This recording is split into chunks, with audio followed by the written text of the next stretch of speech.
Hello and welcome everyone. This is Satyendra Tiwari and I warmly welcome you all in this exciting session on vocabulary development. Yes, आप किसी भी competitive exam की preparation कर रहे हो या in general in our lives vocabulary का बड़ा इंपॉर्टेंट रोल है, हमारे शब्दकोश का बहुत इंपॉर्टेंट रोल है कि वो कितना बेहतर है, कितना अच्छा है।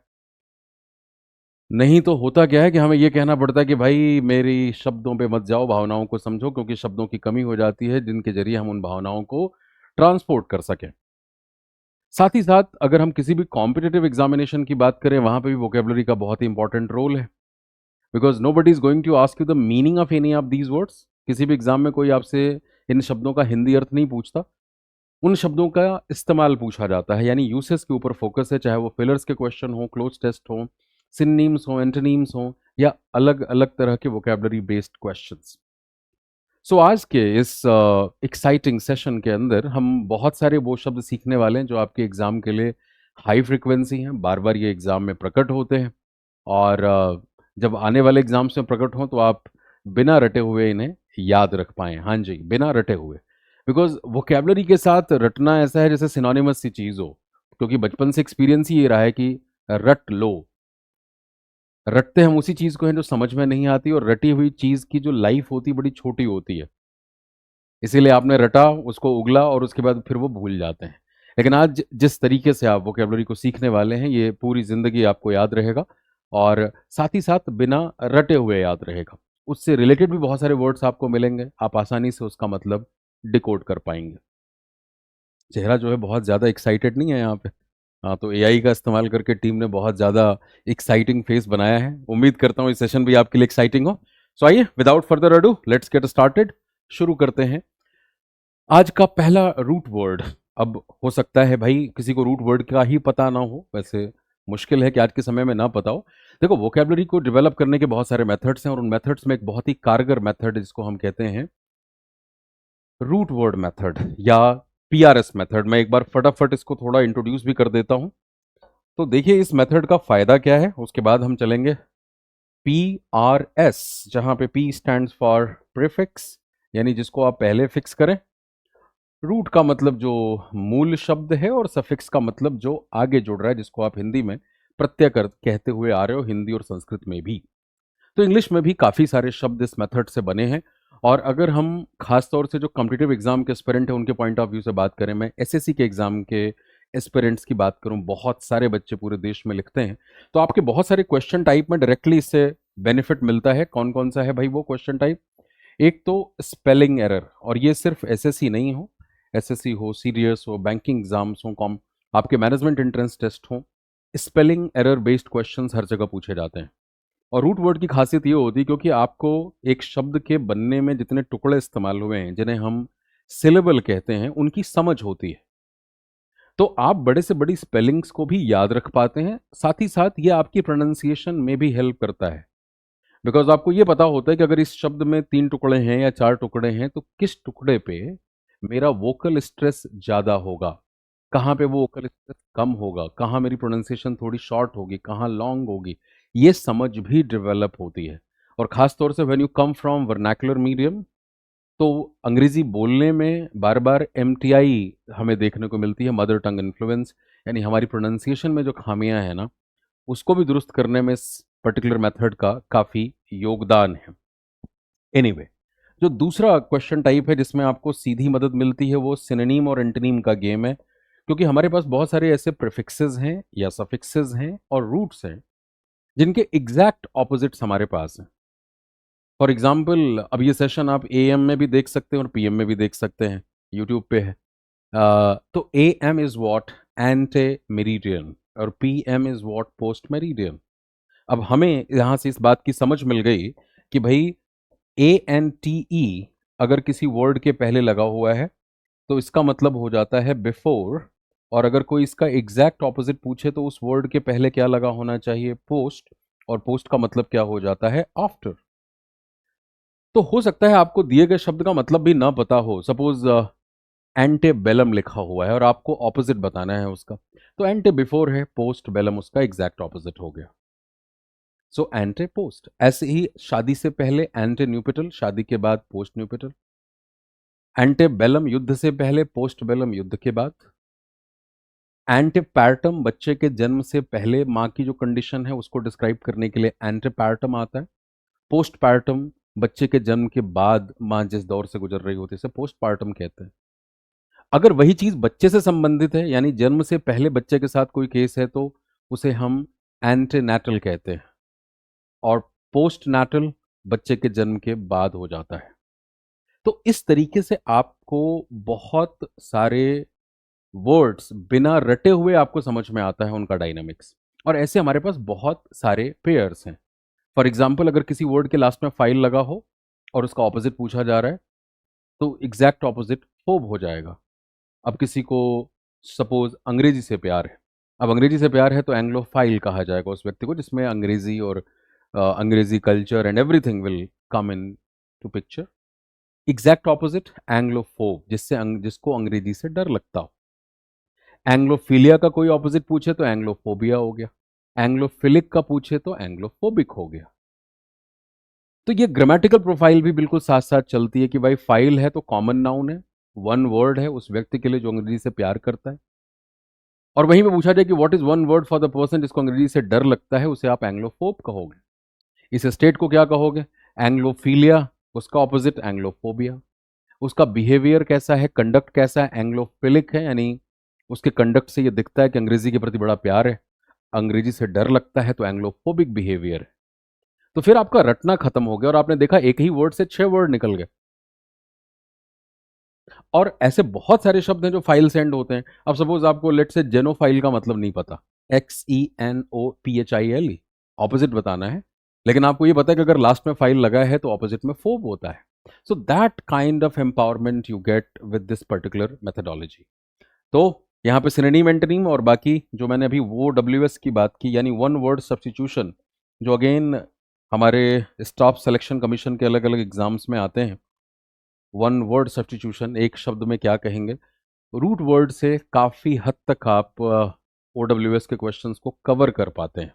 अगर हम पिछले पेपर्स भी देखें तो आपको ये देखने को मिलेगा कि 70-80% क्वेश्चंस जो हैं वो PRS मेथड से कवर होते हैं, और एक पैटर्न है हमारे पास। ऐसे 35-40 रूट वर्ड हैं जिनसे 80-90% क्वेश्चंस आपको पिछले सालों में रिपीट होते हुए नजर आए हैं, और उन्हीं में से कुछ सेलेक्टेड रूट वर्ड आज के सेशन में हम करने वाले हैं।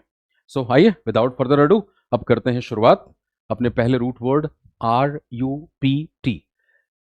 लैटिन भाषा से आया हुआ है ये रूट। डेफिनेटली ये सारी इन्फॉर्मेशन कोई आपसे नहीं पूछने वाला, लेकिन हमें उस रूट का मतलब पता होना चाहिए। देखो, इंग्लिश जो है बहुत ही इंटरेस्टिंग लैंग्वेज है। 300 से ज़्यादा भाषाओं की खिचड़ी है ये भाषा। जर्मन भाषा को इसका पेरेंट लैंग्वेज माना जाता है, लेकिन अगेन मैं यहाँ पे इंग्लिश की हिस्ट्री में नहीं जा रहा। इस हिस्ट्री की जरूरत इसलिए पड़ती है बिकॉज अब जैसे यहाँ पे लैटिन लिखा है तो आपके मन में ये आएगा ये लैटिन क्या है। तो लैटिन, ग्रीक, फ्रेंच, जर्मन, बहुत सारे भाषाओं से रूट्स आए हुए हैं, उनके मतलब आए हुए हैं। तो हमें रूट और मतलब पे फोकस करना है और उनसे कितने सारे शब्द की ब्रांचिंग हो रही है उधर ध्यान देना है। अब RUPT का मतलब है ब्रेक करना या बर्स्ट करना, राइट? ये इसका एग्जैक्ट मतलब है। अब पहला शब्द आपके पास आ गया इरप्ट, जरूर सुना होगा आपने। To break out suddenly. अब यहां पे अगर हम ई की बात करें तो ये एग्जिट है, और जब कोई भी चीज, जैसे यहां पे जो सेंटेंस लिखा है the volcano erupted at dawn, यानी सूर्योदय के समय जो वॉल्केनो है उसमें विस्फोट हुआ, तो वो ब्रेक हुआ, और एग्जिट उसके अंदर जो भी कुछ भरा था वो बाहर निकल गया, तो वो है इरप्ट। अगला शब्द है डिसरप्ट करना। आप डेफिनेटली इस वर्ड को जानते हैं, लेकिन रूट वर्ड सीखने के बाद एक नए चश्मे से आप शब्द को देखते हैं। तो डिस हो गया नेगेटिव, टू ब्रेक अपार्ट और disturb order. Tech disrupts old industries, यानी जो टेक्नोलॉजी है वो पुरानी इंडस्ट्रीज को क्या करती है, डिसरप्ट करती है। तो नेगेटिवली ब्रेक कर रही है, डिस्टर्ब कर रही है उस ऑर्डर को। अगला शब्द है इंटरप्ट। अब आप खुद ही जानते हैं इंटर का मतलब ही होता है दो के बीच में, और रप्ट ब्रेक करना। अब देखो दो टुकड़े यहां पे आपको दिख रहे हैं, तो जब आप इंटरप्ट कर रहे हैं इसका क्या मतलब है, टू ब्रेक इनटू, यानी आप किसी के काम में दखल अंदाजी कर रहे हैं, you are trying to stop midway. So that is don't interrupt the speaker, speaker को इंटरप्ट ना करो। अगला शब्द है अब्रप्ट, जरूर सुना होगा। An abrupt end to the meeting, यानी कोई भी चीज जब अचानक हो जाए so that would be abrupt. अब यहां पे ब्रोकन ऑफ या सडन एंड रूड कोई भी चीज हो तो उसे हम कहते हैं abrupt. Corrupt, broken morally or dishonest, a corrupt official was jailed, right? So corrupt शब्द की अगर हम बात करें तो ये एडजेक्टिव के तौर पे भी इस्तेमाल करते हैं, साथ ही साथ वर्ब के तौर पे भी यूज होता है। नाउन करप्शन है, राइट? तो corrupt is to broken morally, जो डिसऑनेस्ट है। Corrupt official was jailed. अगला वर्ड है बैंकरप्ट। अब फाइनेंशियली ब्रोकन, बैंक पैसे से लेना देना, राइट? सो बैंकरप्ट उसी को जो इंसॉल्वेंट है, जो अपने कर्ज को नहीं चुका सकता। The firm went bankrupt. अगला शब्द है rupture. Rupture, so a break or burst to split open. Rupt तो दिख ही रहा, उसके आगे आपको ये रप्चर दिख रहा है। सो जब कोई चीज स्प्लिट ओपन होती है, ब्रेक हो जाती है, फट जाती है, अ रप्चर इन पाइपलाइन। इसके साथ एक कंफ्यूजिंग वर्ड आता है रैप्चर, जिसका मतलब बहुत ज्यादा खुशी होती है। इरप्ट की बात अगर करें, so to break in violently, to invade आक्रमण करना। Locust irrupted into the fields, right? तो ये जो कीड़े हैं, लोकस्ट हैं, वो फील्ड में अचानक से वो घुस गए। क्या बोलते हैं इनको? टिड्डे, जो फसलों को खराब कर देते हैं।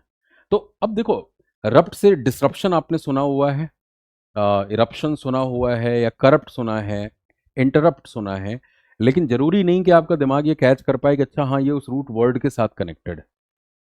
तो जब रूट वर्ड का कनेक्शन आपको मिल जाता है तो दिमाग को एक साथ मिल गया, एक कनेक्शन और एसोसिएशन मिल गया। एंड इंसानी दिमाग सिर्फ एसोसिएशन और कनेक्शन को ध्यान में रखता। We can not remember absolute things, we need some sort of relation, connection, और उस कनेक्शन से दिमाग उस चीज को लंबे समय तक याद रख पाता है। सो इनरप्टेड इनटू द फील्ड्स, इनरप्ट, ये अच्छा यहाँ पे छूटा हुआ है, ये गलत है। सो दैट इज, इन का मतलब अंदर की तरफ ब्रेक करना, to break in violently. Incorruptible, वही can not be morally broken, and incorruptible जज। सो जिसको करप्ट नहीं किया जा सके, और जो करप्टेबल हो उसे क्या कहते हैं? आप लिख सकते हैं कमेंट में। वैसे दो बड़े प्यारे से कंफ्यूजिंग वर्ड आते हैं। एक जो करप्टेबल हो, जिसको करप्ट बनाया जा सके, और ये बहुत बार ऑफिशियल्स और पॉलिटिशियंस के पहले लगा देते हैं। मैंने काफ़ी इशारा कर दिया है, अब आप बताइएगा कि दो शब्द हैं ये, होमोफोन्स हैं। Who can be easily bribed, exam में भी ये कई बार पूछा गया, जिसको आसानी से घूस दिया जा सके, उसको एक शब्द में कैसे डिस्क्राइब करोगे? हाई फ्रीक्वेंसी वर्ड एक एग्जाम के लिए एक्सकोरिएट भी है, जिसका मतलब क्या होता है? टू सेंश्योर और criticise harshly, originally to strip off the skin या ब्रेक द सरफेस, उसके लिए इस्तेमाल होता था ये वर्ड। लेकिन अब वही बात कि भाई इतनी तुमने क्रिटिसिज्म कर दी किसी व्यक्ति की कि ऐसे लग रहा है कि भाई चमड़ी उधेड़ दी उसकी। The press excoriated the minister for his failures. Memory tip आपके लिए क्या है? Every time you see rupt, आपको क्या सोचना है? आपको सोचना है break. Something break suddenly, morally और वायलेंटली। आप देखें इसी के आसपास ये सारे शब्द घूम रहे हैं। कोई चीज अचानक से ब्रेक हो जाए, मॉरली ब्रेक हो, या वायलेंटली। अब यहाँ पे जो शब्दों में प्रीफिक्सेस लगे हैं, ई का मतलब आउट, डिस का मतलब अपार्ट, इंटर का मतलब ही दो के बीच में होता है, जैसे इंटर स्कूल या इंटर कॉलेज कंपटीशन होता है तो दो स्कूलों के बीच में या स्कूल्स के बीच में। ए भी जो प्रीफिक्स है उसका मतलब ही अवे या ऑफ होता है, अब्रप्ट। कॉर का मतलब है टुगेदर, राइट? करप्ट, तो ब्रोकन मॉरली इसीलिए है कि सब जो है एक साथ ही ब्रेक हो गए, क्योंकि करप्शन अकेले तो होता नहीं, उसमें भागीदारी होती है, पूरा चेन रिएक्शन होता है। बैंक जानते ही हो, यू आर ई जो लगा हुआ है रप्चर सफिक्स के तौर पे, उसका मतलब है result of.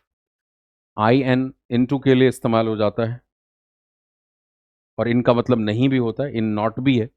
So I R is to irrupt. अब ये देखना कि ये इरप्ट है या इनरप्ट है। इन नॉट हो गया इनकरप्टेबल, और एक्स जो है वो आउट है, एक्सकोरिएट, आउट और ऑफ के लिए इस्तेमाल करते हैं।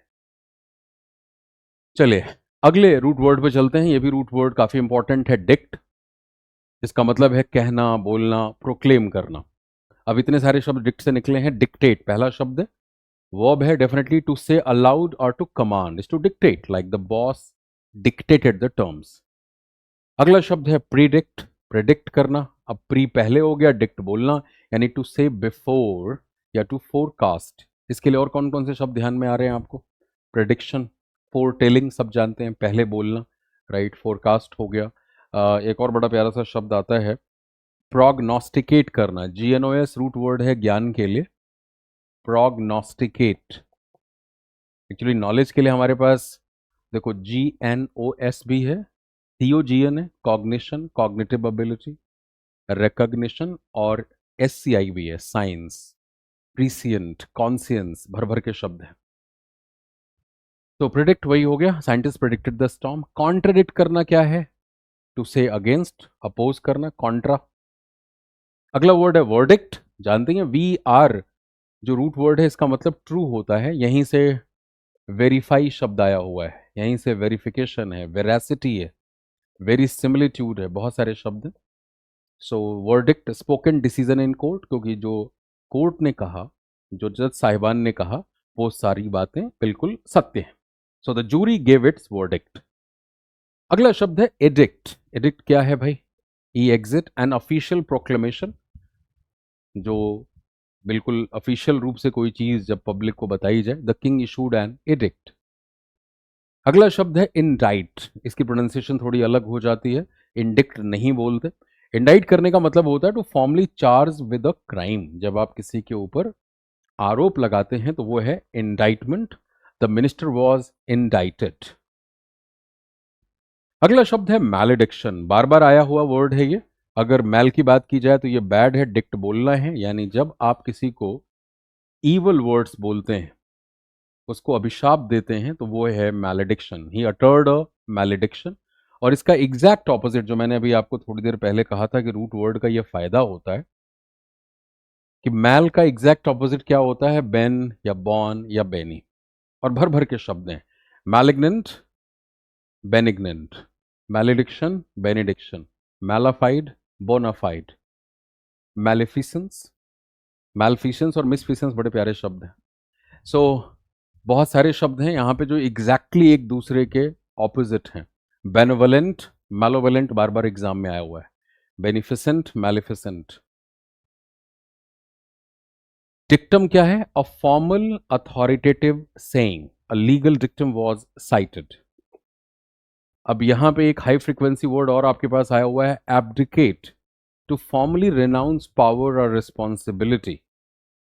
जब आप औपचारिक रूप से शक्ति या जिम्मेदारी को त्यागते हैं, to speak away one's authority, that is abdicate करना। The king abdicated the throne in favour of his son. तो डिक्ट का मतलब ही बोलना है, कहना है।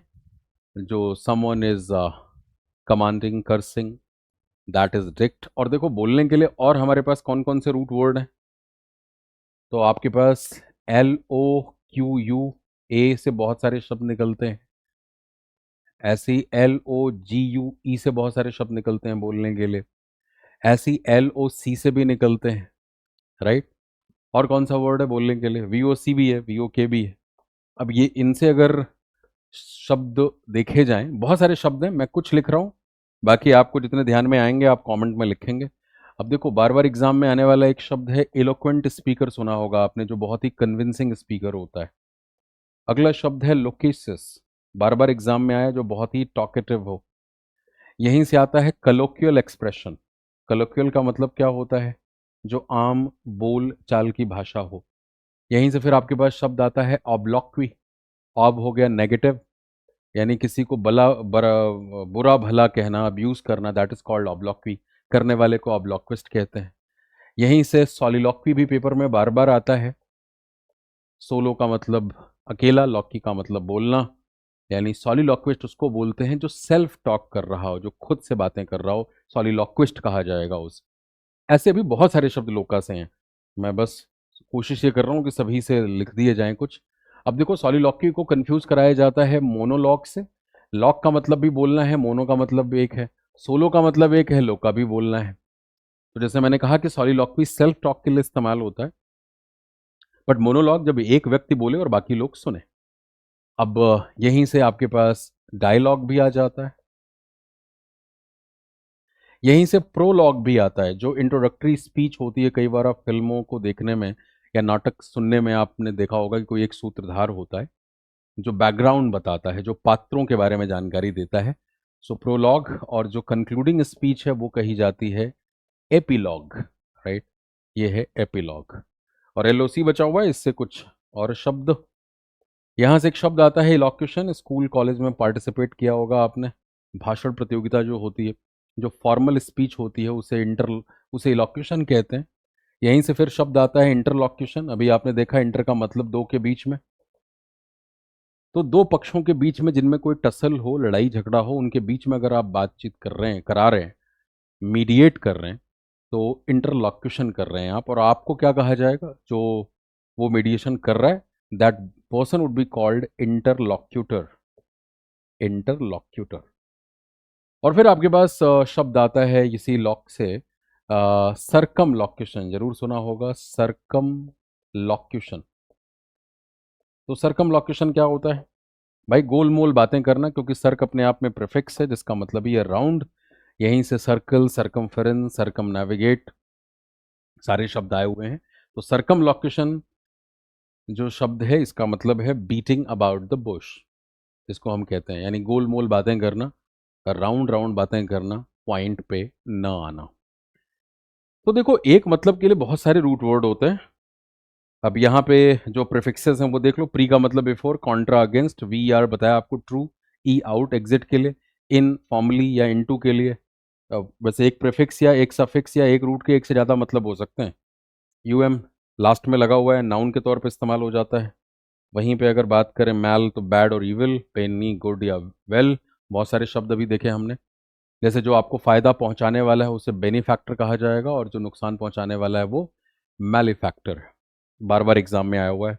एब अवे के लिए इस्तेमाल होता है, और ए टी सफिक्स लगा करके आपने क्या कर दिया? टू डू और मेक। आइए आगे बढ़ते हैं। अगला रूट वर्ड है प्लैक।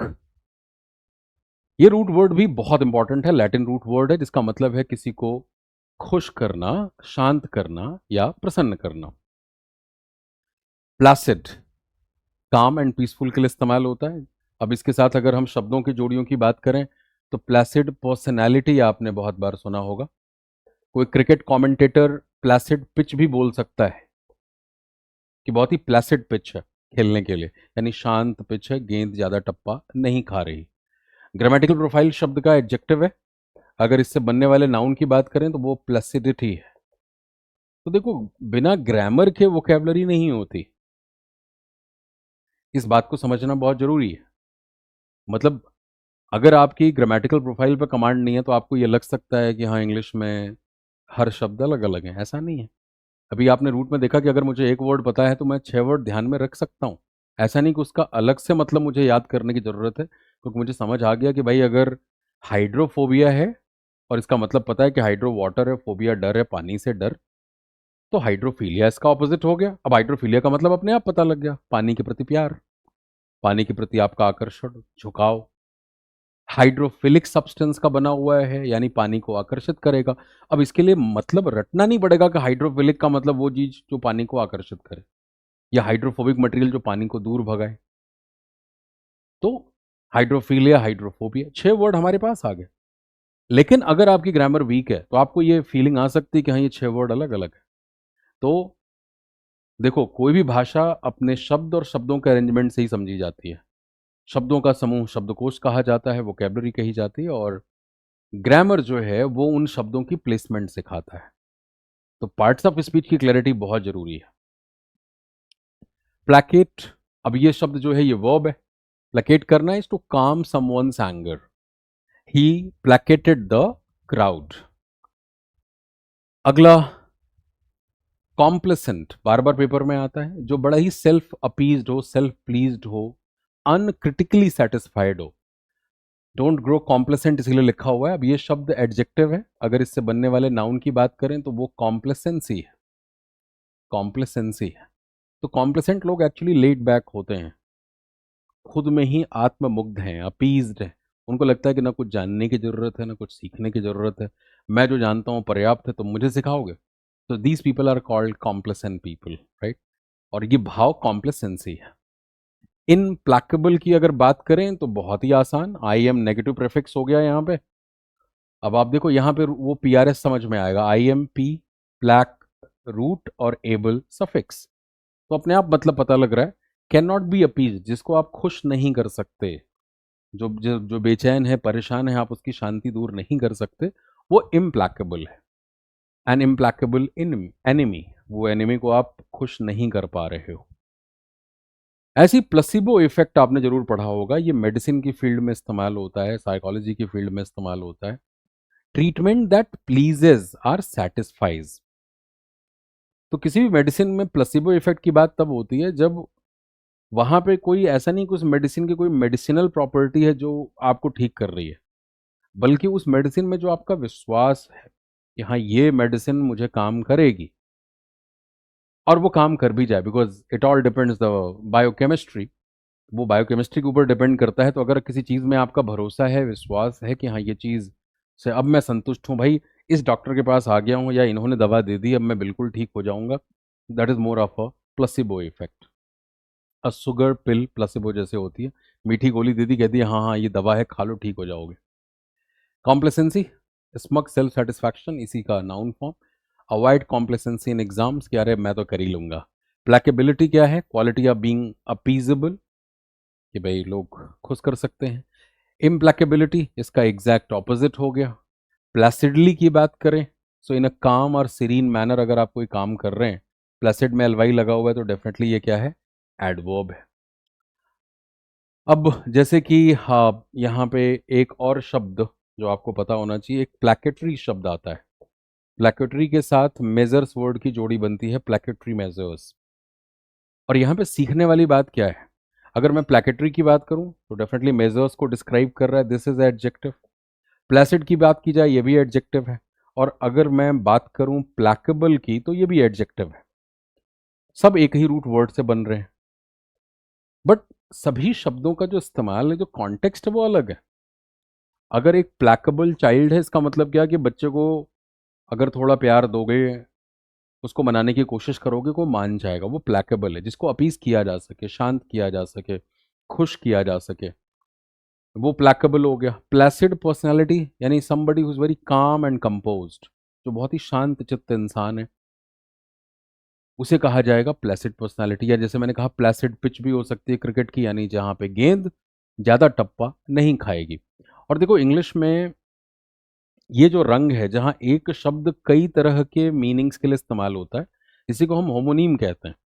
कि होमो एक ही नाम है, एक ही शब्द है, बट डिपेंड करता है कॉन्टेक्स्ट पे कि आपने उसको लगाया कहाँ पे है, और इस वजह से उसके मतलब बहुत सारे हो जाते हैं। सो दैट इज प्लासिड। और वहीं पे प्लेकेटरी की बात करें तो ये कैसे इस्तेमाल होता है भाई। अब जैसे कहीं पे विरोध प्रदर्शन हो रहा है, किसी लेट से फॉर्म या कोई फैक्ट्री है, और वहाँ के जो काम करने वाले लोग हैं, लेबरर जो हैं, वो विरोध प्रदर्शन कर रहे हैं। और अब ऐसे में क्या करना होगा, जो वहाँ का मैनेजमेंट है, उनको प्लेकेटरी मेजर्स लेने पड़ेंगे, यानी ऐसे कदम उठाने पड़ेंगे जिससे उनको शांत किया जा सके। तो उसे क्या कहा जाएगा, that would be called placatory measures. ठीक है। तो इस तरह से शब्दों का इस्तेमाल होता है, जो यहाँ पे लिखा भी है, प्लेकेटरी इंटेंडेड टू अपीज और reduce conflict, conciliatory in tone और action. The minister issued a placatory statement to ease tensions. ये खूब देखने सुनने को आपको मिलता है, ये बहुत ही हाई फ्रीक्वेंसी वर्ड है। और मैंने इसीलिए देखो, एक ही रूट, एक ही ग्रामेटिकल प्रोफाइल, तीनों के तीनों एडजेक्टिव हैं, बट तीनों के कॉन्टेक्स्ट अलग हैं। तो भाई मेमोरी टिप आपके लिए यही है कि जहां पे पीएलएसी दिखाई दे, आप वहां देखिए कि इसका मतलब खुशी और शांति है। शांति में ही खुशी होती है, आया ना। तो अपीज, सेटिस्फाई, सूद, अब ये सारे हमारे जो प्रीफिक्सेस लगे हुए हैं, सफिक्सेस लगे हुए हैं। प्लैक बेस है, काम। सी ओ एम का मतलब या सी ओ एन का मतलब विद या टुगेदर होता है। आई एम या I N not negative context में इस्तेमाल होता है। इबो फ्यूचर के लिए इस्तेमाल होता है, लैटिन भाषा से आया हुआ है ये भी। ओ आर वाई अगर आपने लगा दिया प्लैकेटरी जैसे है, तो ये रिलेटिंग टू एडजेक्टिव हो गया। आई टी वाई लगा करके आप एब्स्ट्रैक्ट नाउन बनाते हैं, लाइक स्टेट और quality, sincerity, maturity, right. So that is I T Y, state या क्वालिटी की तरफ इशारा करता है। एल वाई लगा करके एडवर्ब बनाते हो, इन अ मैनर ऑफ, अगर एडजेक्टिव में एल वाई लगाया तो वो एडवर्ब बन गया। ऐसे ही अगला जो सफिक्स है that is ate, to make और डू, यानी आप इससे वर्ब बना देते हैं। तो इस छोटे से सेशन में इतना ही रखते हैं। अगले सेशन में जो इसके बाद के रूट वर्ड्स हैं उनको देखेंगे। एक बार क्विक रिकैप कर लेते हैं जो अभी तक देखे हमने। तो भाई पहला रूट वर्ड था रप्ट, जिसका मतलब है ब्रेक करना या बर्स्ट करना। Erupt, disrupt, interrupt, abrupt, corrupt, bankrupt, rupture, erupt and incorruptible. Right, तो ये सारे के सारे वर्ड्स देखे आपने। उसके बाद अगला वर्ड था बोलने के लिए dict, dictate, predict, contradict, verdict, addict, indict, malediction, benediction and dictum. ये वही वर्ड्स हैं जो हाई फ्रिक्वेंसी हैं, जो जनरली आपको पेपर में देखने को मिलेंगे। राइट, और साथ ही साथ हमने ये भी मैंने चर्चा कर ली, एक्स्ट्रा ज्ञान, ये बोनस टिप आपको दे दिया। अभी LOQU से अगर मैं बात करूं तो 3 स्लाइड कम से कम यहाँ पे लिखी जा सकती है सिर्फ LOQU से। तो वो आपकी जिम्मेदारी है, LOQU से बनने वाले वो सारे शब्द आप लिस्ट करें। राइट, मैंने जस्ट आपको एक एग्जाम्पल के लिए दिया कि भाई ये भी जो तीनों रूट हैं ये बोलने के लिए इस्तेमाल होते हैं। कलोकियल एक्सप्रेशन आम बोलचाल की भाषा होती है। लोकेशियस जो है वो बहुत टॉकेटिव होता है। इलोक्वेंट एक कन्विंसिंग स्पीकर होता है। ऑब्लॉक्वी जब आप किसी को बुरा भला कहें। सॉलिलॉक्वी सेल्फ टॉक करना। मोनोलॉग जब अकेला एक व्यक्ति बोले बाकी लोग सुने। डायलॉग, डाया का मतलब ही एक से दूसरी तरफ होता है, प्रीफिक्स यहीं से डायामीटर आता है। तो डायलॉग का मतलब जब बात एक से दूसरी तरफ हो। प्रोलॉग इंट्रोडक्टरी स्पीच हो गया और एपीलॉग हो गया कंक्लूडिंग स्पीच। इलॉक्यूशन होता है फॉर्मल स्पीच, भाषण प्रतियोगिता। इंटरलॉक्यूशन दो के बीच में बातचीत कराना। और सर्कमलॉक्यूशन, सर का मतलब राउंड, यानी गोल मोल बातें करना। बीटिंग अबाउट द बुश, काम की बात पर डायरेक्टली ना आना। अगला रूट वर्ड हमने देखा प्लैक। प्लैकेट बेसिक शब्द, किसी को खुश करने की कोशिश करना। प्लासिड जो बहुत ही काम हो, पीसफुल हो, शांत हो। कॉम्प्लेसेंट जो इंसान सेल्फ अपीज्ड हो, सेल्फ सेटिस्फाइड हो, लेड बैक हो। देखने में वर्ड लगता है बड़ा पॉजिटिव है, बड़ा ही आत्मसंतुष्ट इंसान है भाई, इसके मन में कोई लालच नहीं है, बट ये शब्द नेगेटिव है। यहाँ पे हम लेड बैक लोगों के लिए, यानी जो जीवन में ये मानते हैं कि मुझे सब कुछ आता है, मुझे सब कुछ पता है, मैं सब कुछ जानता हूँ, मुझे ना बताओ, ये एटीट्यूड के लोगों को कहा जाता है कॉम्प्लेसेंट। तो याद रखिए, बिल्कुल नहीं आनी चाहिए कॉम्प्लेसेंसी। इम्प्लैकेबल जिसको आप अपीज ना कर सकें। प्लेसिबो इफेक्ट आपको बता दिया, ट्रीटमेंट दैट प्लीजेस या सेटिस्फाइज, जो आपको खुश करे, आपको संतुष्टि दे, आपको ये फीलिंग आ जाए कि हाँ भाई ये मुझे काम करेगा। कॉम्प्लेसेंसी, कॉम्प्लेसेंट का नाउन फॉर्म हो गया, सिर्फ ग्रामेटिकल प्रोफाइल का डिफरेंस था। ये वर्ड आपका एडजेक्टिव था और कॉम्प्लेसेंसी जो है वो नाउन है। प्लैकेबिलिटी, प्लैकेबल में ITY जोड़ दिया, नाउन बना दिया। इम्प्लैकेबिलिटी इसका ऑपोजिट हो गया। और अब देखो यही मैंने कहा था, रूट वर्ड में ये पावर होती है, IM प्रीफिक्स लगा के नेगेटिव बना दिया। प्लासिडली कोई काम कर रहे हैं तो बहुत ही शांत तरीके से कर रहे हैं। तो ये रूट वर्ड्स थे आपके। अब ट्रैक्ट की बात हम करेंगे अगले सेशन में, ठीक है। तो अब आपका काम ये है कि इन रूट वर्ड्स का इस्तेमाल करके सेंटेंसेस बनाइए। मतलब रूट वर्ड्स किससे इतने सारे वर्ड्स मिले, इन वर्ड्स का इस्तेमाल करके सेंटेंसेस बनाइए। और जो कुछ नए वर्ड आप सोच सकते हैं इन रूट से, वो भी कमेंट सेक्शन में आप बिल्कुल लिख सकते हैं। राइट, फिर नेक्स्ट वीडियो में बाकी के जो ऐसे ही रूट वर्ड्स हैं जो हाई फ्रिक्वेंसी हैं, जैसे मैंने कहा 35 से 40 रूट वर्ड हैं जो बार बार पूछे जाते हैं, ये आपको छोटे छोटे फॉर्म्स में मिलते जाएंगे कि आप इनको आसानी से सहेज सके, समझ सके। ठीक है, तो अब आपको समझ में आ गया होगा कि रटना खत्म हो जाता है, समझना जब शुरू होता है तो फिर आपकी परफॉर्मेंस जो है वो बेहतर हो जाती है। और यही एक फंडामेंटल डिफरेंस भी है स्कूल कॉलेज की पढ़ाई लिखाई में और कॉम्पिटिटिव एग्जाम में। Competitive exam is all about understanding, आप उसी विषय को समझ के पढ़ते हैं और जो चीज़ समझ आ गई वो कुछ कोई आपसे छीन नहीं पाएगा। जैसे इन रूट वर्ड की समझ आ गई तो इनसे बनने वाले शब्दों के मतलब का आप आसानी से अंदाज़ा लगा सकते हैं। और एग्ज़ाम में हमें सही अंदाज़ा ही लगाना है, वही काम हमें करना है, तभी हम ऑप्शन को एलिमिनेट कर पाते हैं।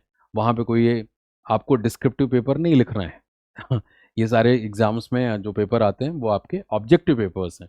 तो आपको लैंग्वेज के अंदर वो लॉजिक डेवलप करना आना चाहिए और वो बहुत ज़रूरी है और वही हम यहाँ से सीख रहे हैं। Thank you very much. बाकी होमवर्क आपका यही कि कमेंट सेक्शन में इन वर्ड्स का इस्तेमाल करके सेंटेंस फॉर्मेशन करिए और इन शब्दों को हमेशा के लिए पक्का कर लीजिए। Thank you very much.